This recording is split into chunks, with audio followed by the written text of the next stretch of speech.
In today's video, we discuss what all vegans need to know about the gut, energy, and the fatigue connection. Roll the titles.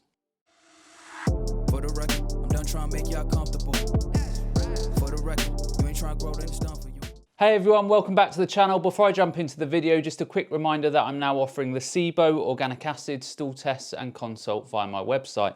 So if you have any health or digestive problems, then consider taking these tests, as they will provide a lot of very detailed information upon which you can start making informed decisions and then start getting your health back on track. And on that bombshell, to the video. So on screen now you see what's called the citric acid cycle. Now before we link your gut function to your energy levels, you need to understand how the body produces energy. So as you will have heard me talk about numerous times on this channel, within your cells you have what's called your mitochondria, and these generate the energy that your body runs on. And when the mitochondria start running into output issues, it's generally down to three main areas, and I will come to these in a second. So the energy currencies that your body runs on are called adenosine triphosphate and adenosine diphosphate. And essentially your body runs through the citric acid cycle that you can see on screen, and also the electron transport chain, and this causes hydrogen to be released, and when this hydrogen is mixed with adenosine diphosphate, it produces adenosine triphosphate, and when all of this is working correctly, your body has lots of energy to run on. Now a really simple way of understanding all of this is through this simple triangle diagram that you can see on screen now. So you have the mitochondria on top, and below these you have the adrenals and thyroid.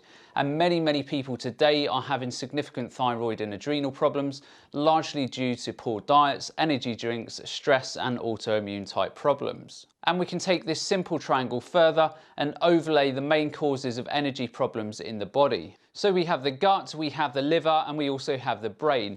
And all of these can interplay with the mitochondria, adrenals and thyroid gland. So the gut can very quickly cause adrenal issues, your mitochondria can easily impact on your liver function, and your liver function can obviously impact on your thyroid function. So you have to understand that everything in your body is interconnected. So let's just say that you're an average person on an average diet that is exposed to a lot of pesticides, herbicides and plastics and other pollutants in the food chain. When your body is exposed to all of this, it puts additional stress on the liver, and this requires additional nutrients such as sulfur-rich amino acids and minerals to help the liver go through stage 1 and 2 detoxification. In this situation, if the liver is becoming nutrient hungry, then it can take nutrients away from other areas in the body such as the mitochondria, and in these situations then there is a very real potential that you can run into chronic fatigue type of issues. So the mitochondria and the whole citric acid cycle require proteins, fats and carbohydrates and a whole array of other nutrients, particularly those B vitamins. All of these macro and micronutrients are broken down and produce acetyl-CoA, which is at the top of the citric acid cycle that you can see on screen now. And acetyl-CoA is the fundamental substance in the body that facilitates the whole citric acid cycle. So coming back to my diagram from earlier, you have the mitochondria, adrenals and thyroid, which are the energy producing mechanisms in the body, and then you have the brain, liver and gut that can severely inhibit the production of energy in the body if they are not functioning correctly. So again, everything is interconnected, and if one area of this diagram is not working correctly, then it can cause many issues downstream. So if we quickly finish off explaining the citric acid cycle and then connect all of this back to the gut. So at the top you have the macronutrients in the form of proteins, fats and carbohydrates. And as I said earlier, these are all broken down into acetyl-CoA.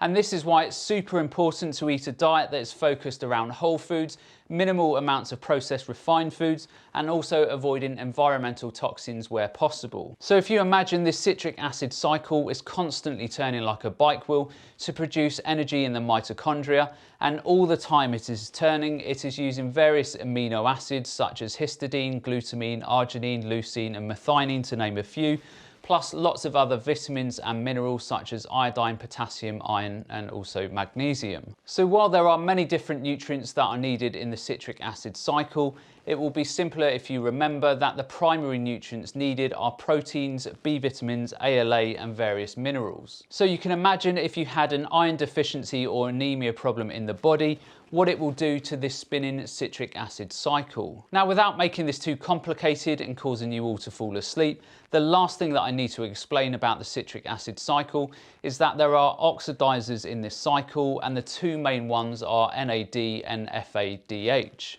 NAD and FADH are missing electrons, so the hydrogen that is produced by the citric acid cycle is pulled out at various stages of the cycle. And the reason that we are collecting all of this hydrogen as part of the citric acid cycle is that it's so important in the production of adenosine triphosphate, which is obviously the main energy currency in your body. So if you look inside the mitochondria in terms of what is happening, you have the citric acid cycle and the electron transport chain, and these produce net amounts of adenosine triphosphate. Now, you certainly don't need to understand the science behind all of this, but you do need to understand everything what we covered so far. So the mitochondria, the thyroid, the adrenals, the gut, the liver, the brain, and how everything is interconnected. So clearly the gateway to all of these processes in the body is the gut. And imagine what will happen if you have gut infections, IBS, IBD, Crohn's colitis, and you are not digesting and assimilating nutrients correctly. And what do you think the issues of this will be downstream in terms of mitochondrial function, thyroid function, liver function, and so on? And it's why so often that those with significant gut issues will also have significant fatigue and energy problems. So I really hope that has helped you better understand energy production in the body. So that's the end of today's video. I hope you all enjoyed, and as always, remember to look after your body because it's the only place you have to live. And I'll see you next time.